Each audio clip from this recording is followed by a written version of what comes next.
Miss Winters, you work for us. For my sister, for me. What do you call that sweater? Is that like a fisherman's sweater? Is that a cable net? I don't know. I'm not a fashionista. I'm not fashionable.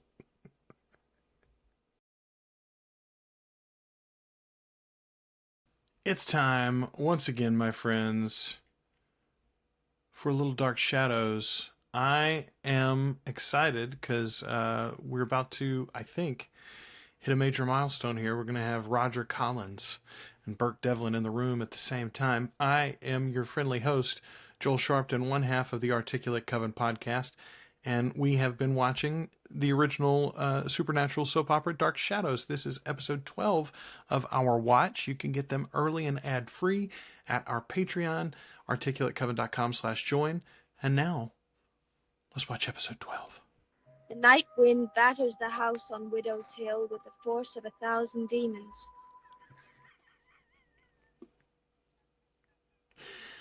The force of 1,000 demons, huh?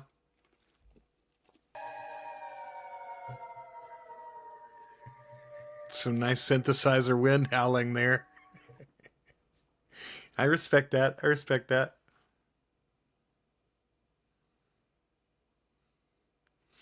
Man, it's a nice trench, Victoria.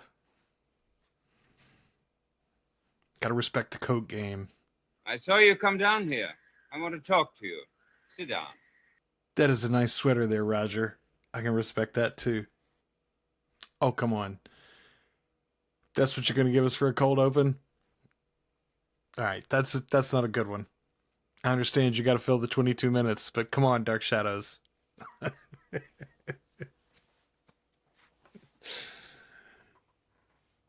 Let's get back to Burke.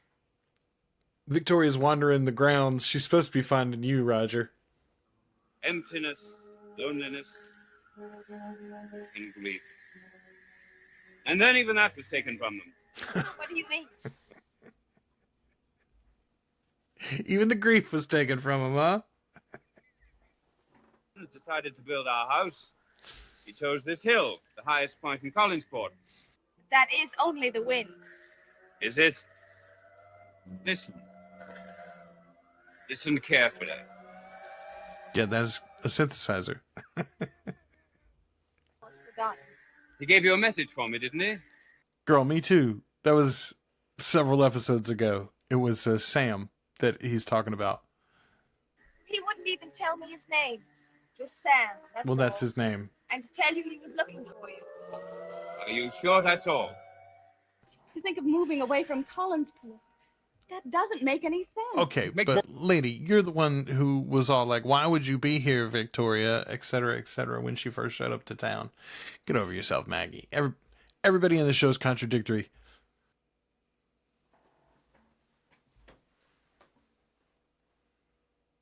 Dude knows his way around the stage, my friends. Like, honestly, I think he's probably the best performer in the whole show so far. And they don't give him that much to do, obviously, but he's doing it. Like having coffee with Burke Devlin?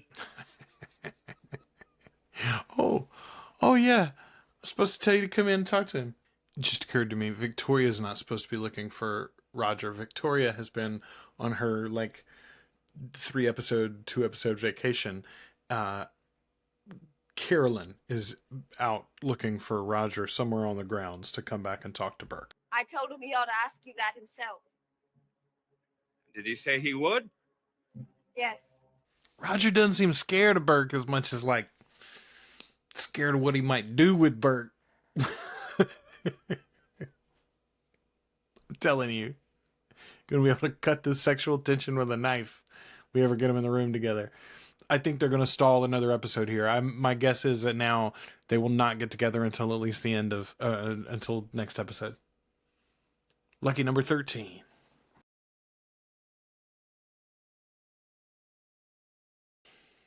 To be fair, those are all movable things.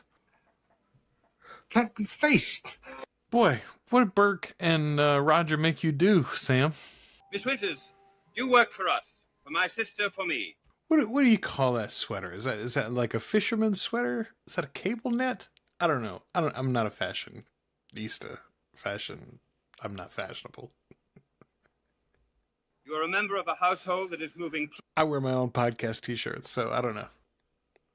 Oh, Carolyn's come and get him. Oh!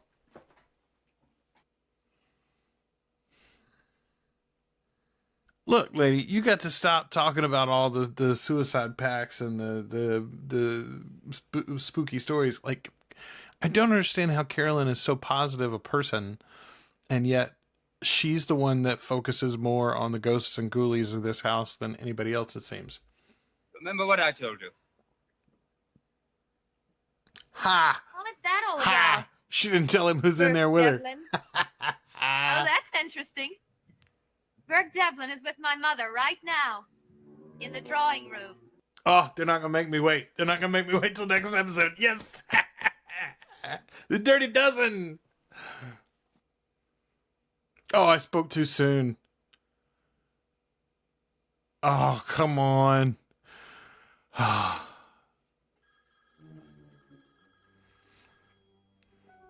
The artist is not at home.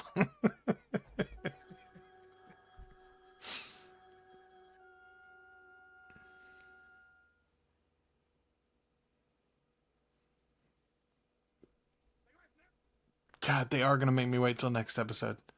I'm so excited. It was Roger Collins, wasn't it? No. It was Roger Collins. He knew more than Einstein. He could paint better than Michelangelo. Braver than Daniel. How many other Ninja Turtles could you compare him to? I mean, she only did the one, I guess, but To be brave when you're not in the lion's den. you already made the Lion's Den illusion last episode, so we're done with that now. I mean, they're not actually gonna make the terrible thing that all these people did be a same-sex relationship, are they? Why are you running away? Maggie, I can't tell you. It's too late for that. How far are you? Yes, it's too late in the episode, Maggie. We got to save it for next week. We stand together. You and I. You We'll tell lick him, 'em all. Maggie. Don't lick them all. You can beat them all. Put the phone back on the hook. The artist is at home. God, I cannot believe they got Roger all the way into the foyer, and then they're still not going to actually put the two of them together. Now, how are they going to justify this? What about the caretaker? Do you think he'd know? Matthew? So one of our viewers pointed out to me on episode 6 that the Matthew that we've got right now, the guy that plays the caretaker, that actor is not the actor that moves forward as Matthew. They replace him apparently pretty early. There's no way Roger went in there. Okay. Did you bring him here? Yeah, she brought him here. She brought him here for you, fool.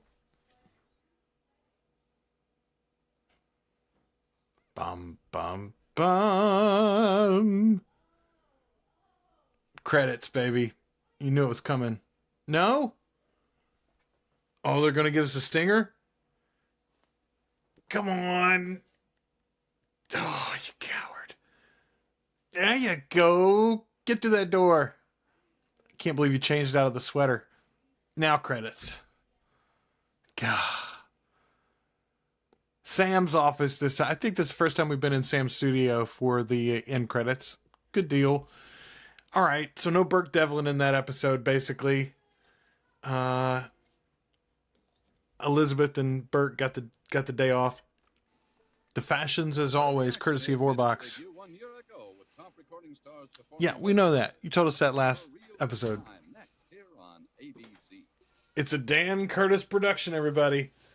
All right, we'll be back. Where hopefully we finally get Burke and Roger into a room together. Good God.